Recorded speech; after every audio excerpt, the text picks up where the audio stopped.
Hello students. Ma'am, हमारा first paper इतना अच्छा नहीं है।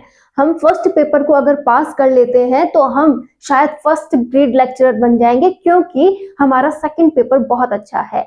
अब आप हमें केवल इतना बता दीजिए कि फर्स्ट पेपर के हम कौन कौन से हिस्से बहुत अच्छे से पढ़ ले कि हमारा सिलेक्शन हो जाए। आपके बहुत से ऐसे कमेंट्स होते हैं, आप सभी की इसी विषय को जानने में रुचि रहती है कि कैसे ना कैसे करके फर्स्ट ग्रेड के कुछ एक बिंदु हमें ऐसे मिल जाए जिन्हें अगर हम तैयार कर लेते हैं तो बहुत अच्छे से हम फर्स्ट ग्रेड के पेपर को क्लियर कर सकते हैं। तो आज का हमारा विषय यही रहने वाला है कि आपकी पढ़ाई को किस प्रकार से सही दिशा दी जाए और आपको एक कॉन्फिडेंस दिया जाए कि अगर आप इन्हें थोड़ा तैयार कर लेते हैं तो आप फर्स्ट पेपर को इजीली क्लियर कर सकते हैं। स्टूडेंट्स, जो फर्स्ट ग्रेड वालों का फर्स्ट पेपर होता है उसमें मिनिमम 10 सब्जेक्ट ऐड किए गए हैं। ठीक है, आप में से बहुत से विद्यार्थी उस पेपर को देखकर सोचते हैं यार इसे पढ़ूंगा, उससे अच्छा है कि मैं अपने सेकंड पेपर को टाइम दे दूं। लेकिन आप ये मत भूलिए कि उसकी भी प्रायोरिटी उतनी ही है। अगर आप उसमें 40% मार्क्स नहीं लाते हैं तो आपके सेकंड पेपर में अगर आप पूरे में से पूरे या फिर कुछ बिंदुओं में कम नंबर भी ले आते हैं ना तो भी वो मान्य नहीं किया जाएगा। तो आपको केवल इतना ध्यान रखना है कि अगर आपका सेकंड पेपर बहुत अच्छा है, बहुत स्ट्रांग है, तो फर्स्ट पेपर में इतनी तैयारी तो एटलीस्ट हो जाए कि आप 50% मार्क्स ला सकें। क्योंकि अगर हम थोड़े ऊपर की तैयारी करते हैं तो अगर कुछ कम हो भी गया तो 40% तो आने से कोई भी नहीं रोक सकता। अब कैसे हो इन 50% की तैयारी? 50% सीधा सा अर्थ है, कहने का अर्थ है कि आधा भाग तैयार होना ही चाहिए, तो आप इसे ला सकते हो। लेकिन अब उस आधे भाग के लिए मैं कौन कौन से सब्जेक्ट्स तैयार कर लूं जिससे कि मैं अच्छे से अपने पेपर को क्लियर कर सकूं। स्टूडेंट्स, आपको सबसे पहला काम करना है, आपके कुछ सब्जेक्ट्स तैयार करने हैं। जैसे पहला ही सब्जेक्ट है हिस्ट्री।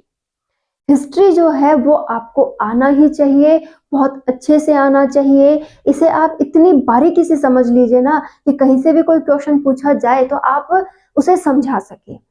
आप यकीन नहीं मानोगे, अगर आप डायरेक्ट हिस्ट्री की बुक उठाओगे और उसमें से स्टार्ट कर दिया है कि कौन कौन से गवर्नर जनरल बने हैं, कौन कौन से राजनेता हुए हैं, कौन सा आंदोलन हुआ है, लेकिन अगर आपको इनके कनेक्शन नहीं पता है कि मैं इन्हें क्यों पढ़ रहा हूँ, ये कहाँ से जुड़े हुए हैं, आंदोलन कब हुए थे, जन आंदोलन कब हुए थे, प्रजामंडल के आंदोलन कब हुए थे, 1857 की क्रांति कब हुई थी, इसी के साथ ये समाचार पत्र कब आए थे, आर्य समाज का विकास कब हुआ था, मतलब ये सभी बिंदु है ना एक सीक्वेंस में जुड़े हुए हैं। तो मैं ये कहना चाहती हूँ कि आप अगर हिस्ट्री पढ़ रहे हैं तो उसे एक अलग रवैये से पढ़िए, ऐसे पढ़िए कि हाँ मुझे इसे सीखना है, इसे समझना है, इसे मैं जोड़ के पढ़ूंगा। हिस्ट्री तो है वो कभी जी जा रही थी तो उसकी एक सीक्वेंस रही होगी ताकि मुझे याद करने में कोई प्रॉब्लम ना हो।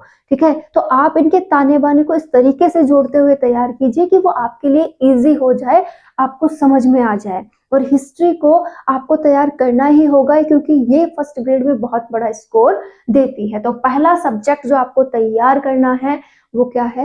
हिस्ट्री। और बहुत अच्छे से तैयार करना है। आप इसके लिए कोई भी अपनी एक बुक या कोई गाइड आप कुछ भी ले सकते हैं, सभी में आपको सेम टॉपिक्स मिलने वाले हैं 19-20 के अंतर से। साथ ही आप ले सकते हैं समझने के लिए यूट्यूब की मदद, क्योंकि बहुत से ऐसे टीचर्स हैं जो हिस्ट्री को बहुत अच्छे से पढ़ा रहे हैं। आपको सभी को नहीं सुनना है, मात्र एक टीचर को चुनिए जिसकी लैंग्वेज आपको समझ आती हो, जिसका पढ़ाया हुआ आपको समझ आता हो। केवल उसी की क्लासेस देखते हुए आप इस टॉपिक को तैयार कर सकते हैं। दूसरा, आप यहाँ सोचे कि मैं एक दिन मात्र में सारा तैयार कर लूंगा या फिर मेरे 10 दिन बीत गए अभी तक हिस्ट्री तैयार नहीं हुआ।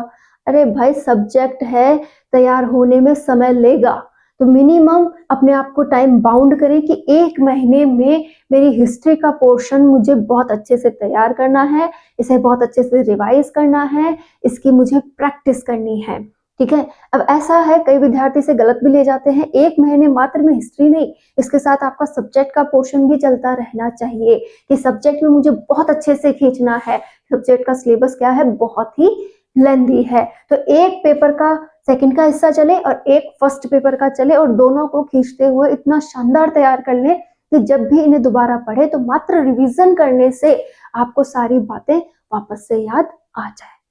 और दूसरा सब्जेक्ट आता है आप ही का सबसे जाना माना शिक्षा क्षेत्र का सबसे उपयोगी विषय, जिसके बिना कोई भी टीचिंग एग्जाम सोची भी नहीं जाती, जो कि क्या है? साइकोलॉजी।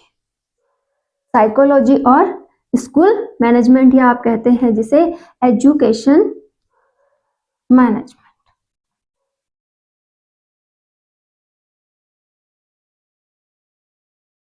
तो एजुकेशन मैनेजमेंट है और साइकोलॉजी है, ये दोनों विषय आपको बेहद अच्छे से तैयार करने होंगे कि साइकोलॉजी जिसका हर एक बिंदु आपको समझना जरूरी है, एजुकेशन मैनेजमेंट जिसका हर एक बिंदु आपको समझना जरूरी है।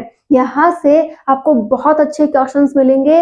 ये दोनों सब्जेक्ट आपके फर्स्ट पेपर में और सेकंड पेपर में आपकी मदद करने वाले हैं। बहुत स्कोरिंग चीज है, ये भी हिस्ट्री के बराबर स्कोर रखते हैं, यहाँ पर इनका स्कोर बहुत अच्छा है। तो अगर आप इन दोनों को भी तैयार करते हैं तो 30 क्वेश्चन तो सीधे सीधे तैयार हो जाते हैं कि मुझे हिस्ट्री, साइकोलॉजी और एजुकेशन मैनेजमेंट को तैयार करना ही है, पहली प्रायोरिटी मैं इन्हें ही दूंगा, कुछ भी हो जाए मुझे फर्स्ट पेपर में इन्हें तो तैयार करना ही चाहिए। अगर आप साइकोलॉजी को पढ़ रहे हैं तो आपको अपने ध्यान को केंद्रित करना होगा, आपकी जो लाइफ इतने दिनों तक आपकी जो लाइफ पहले बीत चुकी है उसी पर गौर करते हुए बातों को जोड़ना होगा। आपके सामने कई स्टूडेंट्स हैं, उन्हें याद करते हुए आपको बातों को कनेक्ट करके सोचना होगा, क्योंकि इसमें पूरी तरह से एक स्टूडेंट लाइफ में आप कहाँ कहाँ इम्प्रूव होते हो, कैसे आप उसे सिखा सकते हो, हर एक बात की चर्चा की गई है और कैसे इन बिंदुओं को आप अपनी लाइफ में उपयोग करते हुए एक अच्छा अध्यापक बन सकते हो, इन बातों को बताया गया है। एजुकेशन मैनेजमेंट, जैसे कि इसका नाम है, एजुकेशन को आप शिक्षा के क्षेत्र को मैनेजमेंट कर रहे हो, तो उसी से जुड़ी हुई हर एक संस्थान, हर एक प्रकार का एपरेटस आपको यहाँ पढ़ाया जाता है। तो ये सभी बातें एक दूसरे से कनेक्टेड हैं, आप इन्हें कनेक्ट करके पढ़िए कि मुझे यहाँ विद्यालय को समझना है, यहाँ विद्यार्थी और एक टीचर को समझना है। तो ये सभी बिंदु आपके लिए क्या है? उपयोगी। इसी के साथ आपको एक और विषय यहाँ पढ़ना है जो कि है ज्योग्राफी। ज्योग्राफी पढ़ने से आपको ये प्रॉफिट होता है कि आने वाले वक्त में भी वो आपके लिए उपयोगी है, क्योंकि हमें हमारे एनवायरनमेंट को, हमारी सीमाओं को जानना जरूरी है। साथ ही ज्योग्राफी हिस्ट्री को पढ़ने में भी मदद करती है कि कौन सा साम्राज्य पहले कहाँ से कहाँ तक फैला हुआ था, किसकी सीमा किससे लगती थी, मतलब हर प्रकार से ये दोनों एक दूसरे से जुड़े हुए होते हैं। तो ये जो 3 विषय हैं, अगर आप इन्हें पहले तैयार कर लेते हैं, आप एक बहुत अच्छा स्कोर तैयार कर लेते हैं। इसके अलावा हिंदी, जो हमने बहुत बार पढ़ी हुई है, हिंदी को हम बहुत अच्छे से समझते भी हैं, हमें इसके क्वेश्चन इजीली आ भी जाते हैं, तो हिंदी आप साथ में जरूर पढ़ते रहें। तो यहाँ जो मैंने मार्किंग की है, इससे आपका फर्स्ट पेपर बहुत अच्छे से तैयार होता है। अब बात यह आती है कि क्या इस इतने मात्र से हम फर्स्ट पेपर क्लियर कर लेंगे? देखो, इतना तो नहीं है, लेकिन आप उसके आसपास पहुंच गए हैं। पहले आप इन विषयों को तैयार कर लें, इन चारों में अपनी पकड़ बना लें, उसके बाद आपको क्या करना है? Current affairs. 5वां जो बिंदु है जो आपको पढ़ना है वो है करंट अफेयर्स। करंट अफेयर्स में आप खेल वगैरह को, खिलाड़ी को, साथ ही साथ पुरस्कार, पुस्तकें और कौन सी पुस्तक किसने लिखी थी, उन वैज्ञानिकों को, मतलब इस प्रकार के बिंदु अगर तैयार कर लेते हैं तो ये बहुत अच्छे से आपके लिए हेल्पफुल हो जाता है। साथ ही आप धीरे धीरे जब इतने पॉइंट्स क्लियर कर लोगे तो आप फर्स्ट पेपर को क्लियर करने योग्य हो जाओगे। अब बात यह आती है कि अगर आपके पास समय हो तो इनका तो करना क्या है? रिवाइजेशन, और छोटे मोटे विषय जैसे आप साइंस के इंपॉर्टेंट क्वेश्चंस, जैसे कौन कौन से बिंदुओं पर क्वेश्चंस पूछे गए हैं, उन्हें पुराने पेपर्स में से छांटकर उन्हें समझते हुए तैयार कर लीजिए। साथ ही पॉलिटी के कौन कौन से पॉलिटी के ऐसे विषय हैं जिनको मैं पढ़ सकता हूँ या जिन पर क्वेश्चन बने हुए हैं, मैं उन्हें तैयार कर लेता हूँ, वो बात की बात है। पहले मैं आपको टारगेट देती हूँ कि आप ये 5 विषय एक बार अच्छे से तैयार कर लीजिए, ताकि आपका फर्स्ट पेपर आप क्लियर करने के योग्य हो जाए। जब आपका इतना काम तैयार हो जाए ना, उसके बाद आप आगे बढ़ने की कोशिश कीजिए, जिसमें आप अगर मैथ पसंद करते हैं, इंग्लिश पसंद करते हैं, पॉलिटी, साइंस, आपको कोई भी विषय में अगर इंटरेस्ट है तो आप उन्हें भी साथ में तैयार कर सकते हैं, लेकिन पहली प्रायोरिटी आप इन्हें दें, पहले आप इन्हें तैयार करें, उसके बाद ही उन अदर सब्जेक्ट्स में पढ़ें। आप 1 या 2 महीने जो भी इनका टारगेट बनाकर पढ़ना चाहते हैं उस हिसाब से इसे पढ़िए, इन्हें तैयार कीजिए।